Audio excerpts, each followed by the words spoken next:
Hello friends, healthies and ബ്യൂട്ടീസിൻ്റെ പുതിയൊരു വീഡിയോയിലേക്ക് എല്ലാവരെയും സ്വാഗതം ചെയ്യുന്നു. നിങ്ങൾ എൻ്റെ ചാനൽ ആദ്യമായിട്ടാണെങ്കിൽ എൻ്റെ പേര് റീന. ഇന്നത്തെ വീഡിയോയിൽ ഞാൻ നിങ്ങളുമായി ഷെയർ ചെയ്യാൻ ആഗ്രഹിക്കുന്നത് ചായ വീണ്ടും വീണ്ടും ചൂടാക്കി കുടിച്ചാൽ നമ്മുടെ ശരീരത്തിനുണ്ടാകുന്ന പ്രശ്നങ്ങളെക്കുറിച്ചാണ്. രാവിലെ എഴുന്നേറ്റ ഉടൻ ചായ കുടിക്കുന്നവരാണ് ഭൂരിഭാഗം ആളുകളും. ചിലർക്ക് പാലൊഴിച്ച ചായയാണ് ഇഷ്ടം, ചിലർ ഇഞ്ചി ചായ, കട്ടൻ ചായ ഒക്കെ കുടിക്കുന്നവരാണ്. വേനൽക്കാലമായാലും തണുപ്പ് കാലമായാലും ദിവസത്തിൽ 2 തവണയിൽ കൂടുതൽ ചായ കുടിക്കുന്നവരാണ് ഏറെയും. ചിലർ ചായ ചൂടോടെ കുടിക്കാൻ ഓരോ തവണയും ചൂടാക്കാറുണ്ട്. ചായ വീണ്ടും വീണ്ടും ചൂടാക്കി കുടിക്കുന്നത് ശരീരത്തെ ദോഷകരമായി ബാധിക്കുന്നു. ഇത് ഇരുമ്പിന്റെ കുറവിന് വരെ കാരണമായേക്കാം.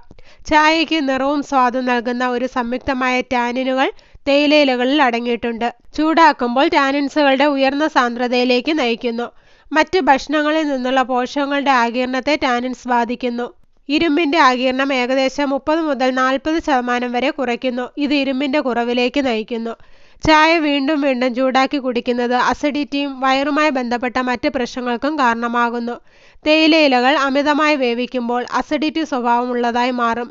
ഈ അസിഡിക് സംയുക്തം നെഞ്ചെരിച്ചിൽ, ആസിഡ് റിഫ്ലക്സ് എന്നിവയ്ക്ക് കാരണമാകുന്നു. ചായയിൽ കഫീൻ അടങ്ങിയിട്ടുണ്ട്. അമിതമായി വേവിക്കുമ്പോൾ കഫീന്റെ സാന്ദ്രത വർദ്ധിക്കുന്നു. ഇങ്ങനെ ഇത് നിർജ്ജലീകരണത്തിന് കാരണമാകും. അപ്പോൾ ഇത്രയൊക്കെ പ്രശ്നങ്ങളാണ് ചായ ഉണ്ടാക്കിയതിന് ശേഷം വീണ്ടും വീണ്ടും ചൂടാക്കി കുടിച്ചാൽ നമ്മുടെ ശരീരത്തിനുണ്ടാകുന്നത്. അതിനാൽ ഇങ്ങനെ ചൂടാക്കി കുടിക്കുന്നവർ കഴിവതും ഇത് ഒഴിവാക്കുന്നതാണ് നല്ലത്.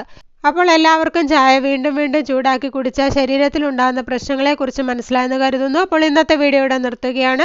വീഡിയോ നിങ്ങൾക്ക് ഉപകാരപ്രദമായാൽ മറ്റുള്ളവർക്കും ഷെയർ ചെയ്യുക. ചാനൽ സബ്സ്ക്രൈബ് ചെയ്യാത്ത ആരെങ്കിലും വീഡിയോ കാണുന്നുണ്ടെങ്കിൽ സബ്സ്ക്രൈബ് ചെയ്ത് അടുത്തുള്ള ബെല്ലൈക്കൺ കൂടെ എനേബിൾ ചെയ്ത് വെക്കുക. അപ്പോൾ ഞാൻ അപ്ലോഡ് ചെയ്യുന്ന വീഡിയോസിൻ്റെ നോട്ടിഫിക്കേഷൻ ഉടൻ തന്നെ നിങ്ങൾക്ക് ലഭിക്കുന്നതാണ്. അപ്പോൾ നല്ലൊരു വീഡിയോയുമായി വീണ്ടും കാണാം. അതുവരെ എല്ലാവർക്കും ബൈ ബൈ.